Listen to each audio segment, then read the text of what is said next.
Carolina Panthers at the New York Jets. Panthers now favored by 1.5. They get started the other way in favor of the Jets. 42.5 is the over-under. 3-3 Panthers and the 0-6 Jets. However, neither team has won. Panthers on the road or Jets at home. It's really 0-3 versus whatever the Jets have done at home. Yeah. It's really a couple winless teams. Ofer versus Ofer. Yeah. Can the Panthers get off the schneid, as they say? Can they get off the schneid? On the road games. This is my fingerprint scanner thing. I was trying to log into NFL Pro and see if it was working today. Because apparently coming doesn't appear to be there at the moment. I had it earlier today. Not on this seeing computer. it. But apparently coming to NFL Pro or maybe NGS is chip data for pass rushers, like how often they're chipped.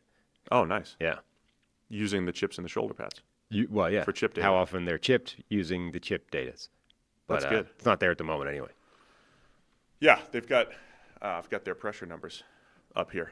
So I have the site working for me right now. Yeah, no, it's alive now. It wasn't yesterday. Correct. There was some kind of weird worldwide internet glitch yesterday. Was YouTube down for a bit? Yes. YouTube was down for a bit. Google had some issues. Weird stuff wasn't logging in. It was all kinds of stuff out on the internet streets. The grid. People attacking the grid. Sure. Anyway, what are you looking for in this game? What am I looking for in this game? Well, hopefully Panthers run the ball, stop the run team here. Yes. Rico Dowdle, is he going to break some kind of 3-game rushing record? I'm sure he's on course for one. Best if he has since a big probably game. James Harrison, the running back. Yeah, Remember that that? nobody remembers. I did, fantasy team. I 09. hopefully we're going to get Jalen Coker back in the lineup for Carolina, and I'm really interested to see if that can unlock this passing game a little bit. Obviously, Tedero McMillan has been really important for them. You know, Xavier Leggett still isn't offering an awful lot. They're getting bits and pieces from other receivers, but not like a consistent every down threat the way Coker was last year. If he can unlock Bryce Young and give him like a really good, well-balanced receiving core for the first time, that's going to be interesting to watch. Yeah, I'm in on that. I think Bryce. What do you think about Bryce Young so far? Like, I think he's been okay. Okay, disappointing relative to what he didn't pick up the way he left off last season. He didn't go all the way back, to being the player that he was when he was benched. He found a middle ground somewhere, and I think you can say, okay, maybe that's down to the fact that he hasn't had Jalen Coker or whatever. But like at some point, it's tough because on the one hand, you have to acknowledge the impact that these supporting elements have on a quarterback. On the other hand, you also have to accept the reality that to be a high-level NFL quarterback, you're probably going to have to work on the basis that you're never going to have your entire supporting system in place at all times. Like, you can't just go, well, Justin Herbert's missing a couple of offensive linemen anymore, so it's okay for him to be bad now, right? So that's kind of the problem with Bryce Young, is it's a tough line to tread between figuring out how much of this is his limitations and how much, is the fact that he hasn't had guys like Jalen Coker out there. Hey guys, real quick, only 40% of our viewers are actually subscribed, so let's change that. Hit that subscribe button, and now let's get back to the action. Yeah, I think there's a lot of, a couple of the plays he made last week, double move to Tedero and McMillan, little shoulder fake, little shoulder shimmy, and the other touchdown from McMillan. Like, he still does some high-end quarterback things. It's going to be a consistency thing for Bryce Young right now. It's a far cry from where it started. Yeah. But like you said, we think he was getting a little unlucky at times last year and playing some high-end football. I don't know if we've seen that from him yet. I am fascinated because I think Coker brings a skill set and another option that they haven't had. Yeah. And I know he's a second-year UDFA, but they're not getting that from Xavier League yet. They're not getting that there. Run game's been fantastic for Carolina with Rico Dowdle going up against the Jets. The Jets can it's a bit of strength against strength here. Like, the Jets have not rushed the passer well at all, but they've been better against the run. The Jets' passing attack has been awful.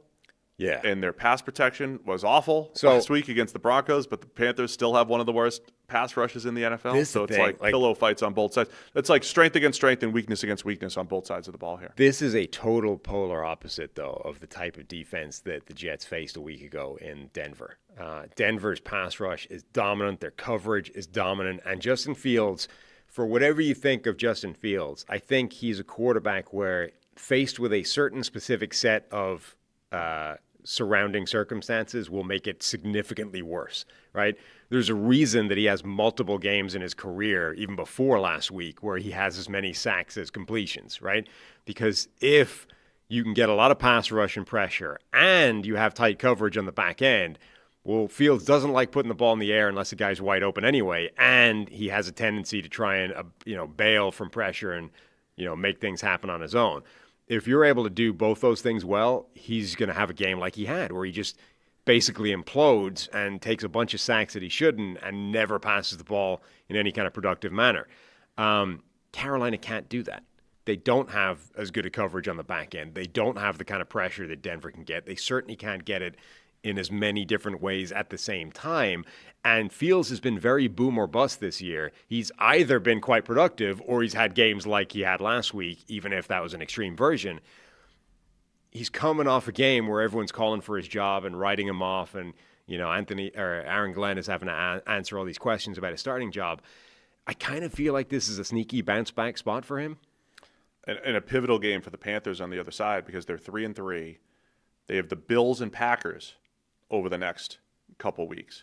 Like, if you drop one to the Jets, that you would like to think as a 3-3 team trying to make a move in the South here, you would like to think the Panthers have a chance to win this. If you drop this one to the Jets, it's going to be tough against Buffalo, against Green Bay. You still have Falcons and 49ers coming up. To get to 4-3 right now would be huge for Carolina. I'm with you on the Fields thing. No, Garrett Wilson banged up. I mean, it's going to be a challenge throwing the ball. Every week I wonder if the Jets can get into this game plan where they can limit Fields' dropbacks to 20 to 25. Can you limit him or limit the offense that much to shorten the game and run the ball? And they've shown snippets of it. But I think that's their best chance, even against Carolina, who's done a nice job with Derek Brown, A'Shawn Robinson up front. Linebackers are playing better. They're playing a lot of dime with Trayvon Merrick in and around the line of scrimmage. I think Carolina is doing some good things on both sides of the ball, where if they start to add more talent, just a few more pieces, Coker coming back at receiver, get the pass rushers going, I think Carolina is at least moving in the right direction. Is it a trap game for Carolina? If they don't take it seriously, yeah. Like, I do think that the Jets offense might actually spark to life a little bit this week, because the Panthers just can't do any of the things that Denver did to them. And that was an unusual, perfect storm of stuff that's going to create that terrible Justin Fields game. This shouldn't be like that. Now, maybe Justin Fields still plays bad because, he's not necessarily a great quarterback, but this is the type of game where you might get the best version of him. All right, man. Panthers by 1.5 on the road. Where are you going to go? I'm going to go with the Jets to cover because of that. I think you might get a sneaky Justin Fields game, and that might be enough to sneak their first win of the season. Oh, man, I think Panthers are turning it around.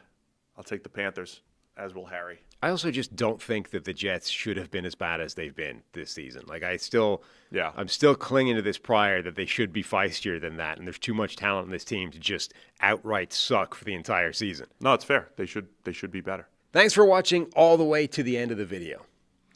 Check the Mic is live every Monday, Wednesday, and Thursday, so be sure to hit the subscribe button so you don't miss a thing. And the all-knowing algorithm is convinced you'll also like these videos, and who are we to argue?